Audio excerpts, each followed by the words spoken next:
కోపాలు చాలండి శ్రీమతి గారు, కొంచెం కూలవ్వండి మేడం గారు.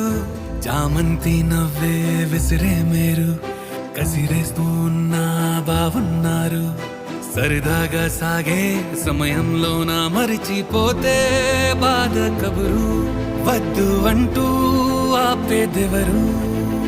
కోపాలు చాలండి శ్రీమతి గారు, కొంచెం కూలవ్వండి మేడం గారు.